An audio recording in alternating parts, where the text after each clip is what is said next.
So today's video, I feel, is kind of 7 years overdue, and I'm really nervous to talk about it.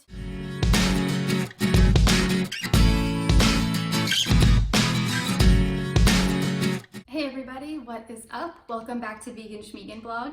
In case you don't know, my name is Melissa and I share my vegan recipes and how I live my life to show you how simple it can be. So today I want to talk about why I went vegan. It's something that has been a big part of my life that I've not really shared with social media at all. I'm starting to realize that I've kind of put myself in a bubble by never talking about it. I've been going to therapy since November 2019. It's helped me be open with people that I'm close to in real life, and I kind of want to bridge that gap of being open with you guys as well. Let's get into it.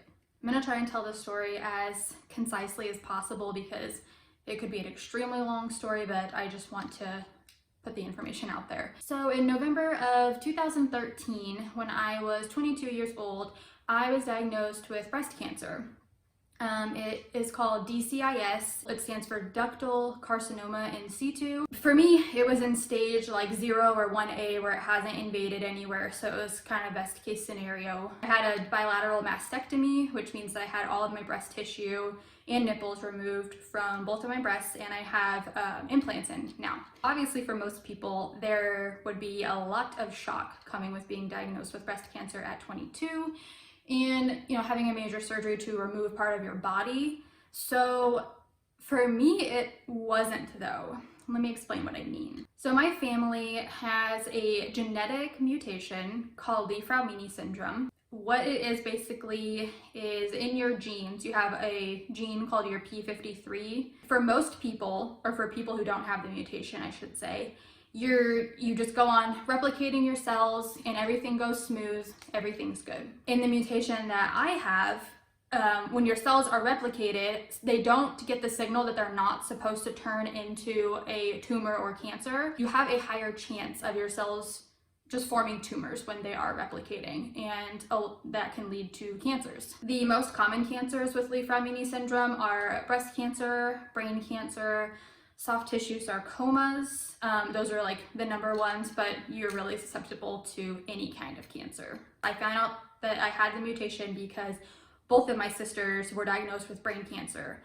And after my second sister was diagnosed with brain cancer, the doctors were obviously like, that's very suspicious, let's do some testing. Fast forward, I'm diagnosed with Li Fraumeni syndrome, and I went to a hospital to have just like a baseline testing workup of my body and scans and whatnot. I had abnormal breast tissue, I had a biopsy, and it came back cancer. So yeah, I never had to do chemotherapy or radiation or hormone replacement, which a lot of women with breast cancer have to do. So I feel very grateful and I'm very thankful that I didn't have to go through that. I feel like it obviously does a lot of harm to the good cells in your body, so I'm just very grateful that I didn't have to harm my good cells. I'm not going to go into big detail in this video, but what I will say is between the breast cancer and a couple months ago, both of my sisters have passed away from cancer. Obviously, it's very difficult. I feel like I don't want to get super spiritual in here, but for some reason, my soul came to this life to learn this lesson, and that's part of it, and that makes me feel some sort of peace, that I'm learning whatever lesson that I was sent here to learn. But obviously it's hard, to have your sisters pass away, but I'm doing okay. And then like I said, I'm going to therapy, so I highly recommend therapy if you have any sort of trauma in your life. There was no way I could get through it. I was not thriving before therapy.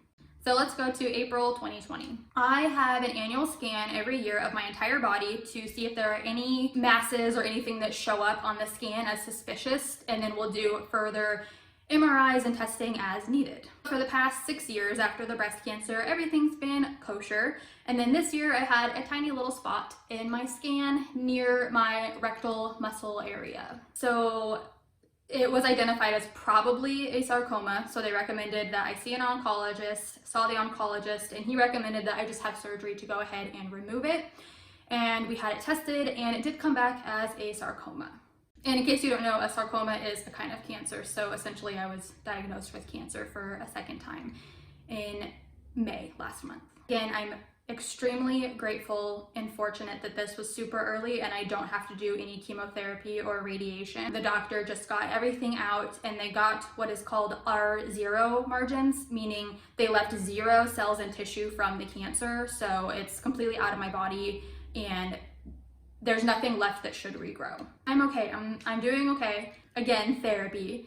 But yeah, I'm just trying to get back into normal life now. It's just kind of something that happened for the last 2 months and I'm getting past it, but I needed to tell you guys about it so that I can move forward and not feel like I'm hiding such a big part of my life from everyone.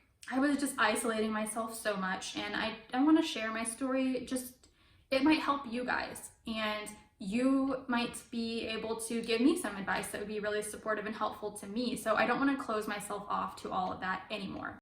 So when I first got diagnosed with the gene mutation, I looked into how to eat healthier. I was still eating like meat, cheese, everything at that point. And I read about how meat was carcinogenic when you cook it, like especially if you grill it and it gets the like char on it, it's super carcinogenic, I guess. Bacon, super carcinogenic. Cheese has casein, so all these things. But what I chose to do at first, which it's all baby steps, right? But I was like, okay, I'm gonna boil all my meat and then I'll eat boiled meat with my veggies and rice and whatever. And that'll be good for me, right? It's so silly to think about now. So I did that for about a month. I came across the book Skinny Bitch, which is like a no-nonsense approach to telling people why they should be vegan. And it just kind of like, it sparked those questions in my mind. Like, if I have to boil meat and I hate it and it's not good for me, why am I even eating it? So I went from doing this weird boiled meat diet to being pescatarian to being vegetarian. And these were each like 1 or 2 months in each like span of those. So 1 or 2 months of the boiled meat thing, 1 or 2 months pescatarian, and then it was more like 3 or 4 months of vegetarian. We went vegan in April of 2014 and we've never looked back. So like I said, I did a lot of research and I found that a vegan diet just seemed to be the most like anti-inflammatory and anti-cancer promoting diet that I could find out there. And I feel like I have no control over the genetic mutation that I have. Not feel like, I have no control over what it's going to do in my body. What I do have control over is what I put in my body to fuel it. And I believe that eating a healthy, whole foods, plant-based vegan diet is the best thing that I can do for my body. That being said, it's very easy for you to forget about the cancer. You know, it's been 7 years, so I haven't been eating that great. And I'm not saying that I, in any way with my eating, contributed to cancer coming back. It's all genetic. It's all going to happen how it did. But I hadn't been eating very clean or very good. So after my surgery to remove the cancer, I am following Dr. Greger's Daily Dozen. I highly recommend his book, How Not to Die. It goes over different types of cancers and other diseases, and if you have this, what should you be eating to make it better kind of approach.